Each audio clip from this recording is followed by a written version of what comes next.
The next couple of hours on Cavuto Coast to Coast, the first thing we'll deal with is Janet Yellen. We are about a half an hour away now from the Fed Chair Janet Yellen and her speech talking about the path for the economy. Her first remarks, by the way, since Friday's dismal jobs report, so that's why we'll watch that very closely out of Philadelphia.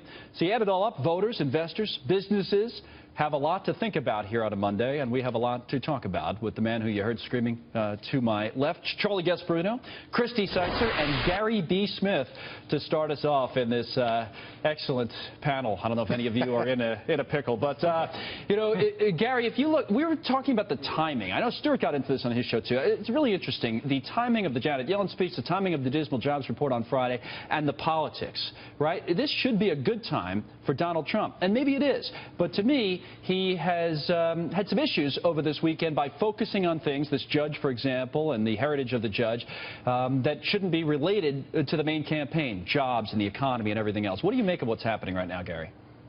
Well, I tell you what, I think with Donald Trump, if there's a vacuum, he normally fills it with bad things. When there's things going on that he can reflect upon, and I use reflect liberally, I think that's where he's at his advantage. So Yellen will probably say something about the economy being iffy. Right. You're going to have Sanders and Clinton sparring at each other, of which he will no doubt be able to grab 3 or 4 sound bites and use against them, against the Obama administration, against Hillary. I think right now is really a perfect time for Donald Trump to be Donald Trump. Oh, so you're okay with the way he's handling it, and all right, that's interesting, Christy. But from your point of view, it's Hillary Clinton should be clinching this, but she can't get rid of Bernie Sanders, right, out in California. The timing is, again, to me, pretty good for Trump because he still has that fight going on, and I think he can't get out of his way in some ways. Gary thinks it's pretty good the way he's handling it from his point of view. What's yours? I certainly do not think that. Look, there's a very small window right now where the Republicans have obviously clinched the nomination for Trump, but the Democrats are still having to battle it out for one more day. I think as soon as the polls close tomorrow night, you're going to see them calling it for Hillary Clinton, and then we will be on equal footing. Well, you think Bernie will get out right away, though? Yeah, I do, actually, yeah. And so, but what has Trump done to fill this vacuum in this small little window where he should presumably have much of an advantage? He has all of us talking about how he thinks that the judge from Indiana is actually, you know, Mexican and therefore can't decide his court case fairly. I mean, look, that is absolutely the wrong headline that he wants to be leading with right now. Charlie? Well, Friday presented Donald Trump with an 80-mile-an-hour fastball down the middle of the plate, and he whiffed. You mean the jobs report? I'm telling you, he whiffed like there's no tomorrow. I mean, listen, it doesn't take a rocket scientist to figure out that Bernie Sanders is a pain in the rear end to Hillary Clinton. Of course.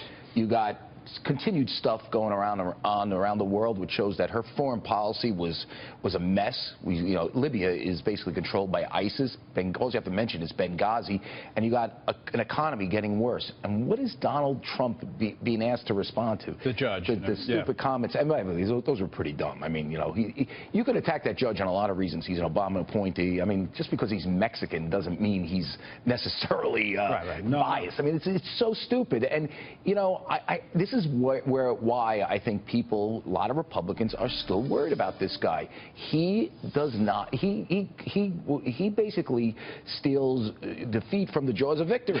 And you know, listen, he won. He did great. He won with 30. Listen, he got 35% of the Republican vote, and that was enough to have him beat a lot of people. And he ran a masterful primary campaign.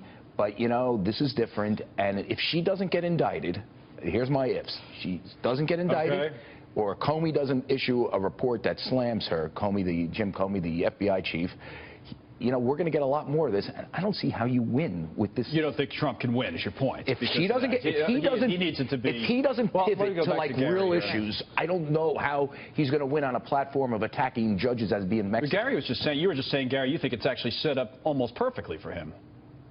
Yeah, exactly. Look, if we went back and we're all on this panel for the last year or so, and we brought up the number of times Donald Trump whiffed, we would have about 1 million little sound bites there. Nothing sticks, is your point. He supposedly whiffed about McCain. He whiffed about Carson. He whiffed about everyone, and yet he keeps rising in the polls. Maybe he's doing something.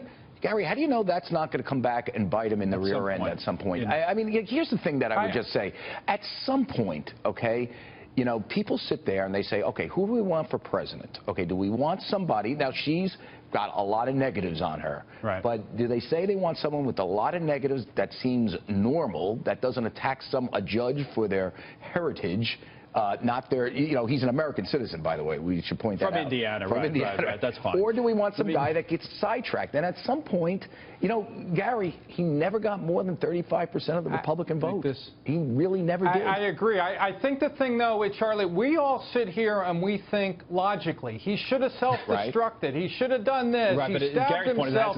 He killed himself. And he's still standing. That's the thing.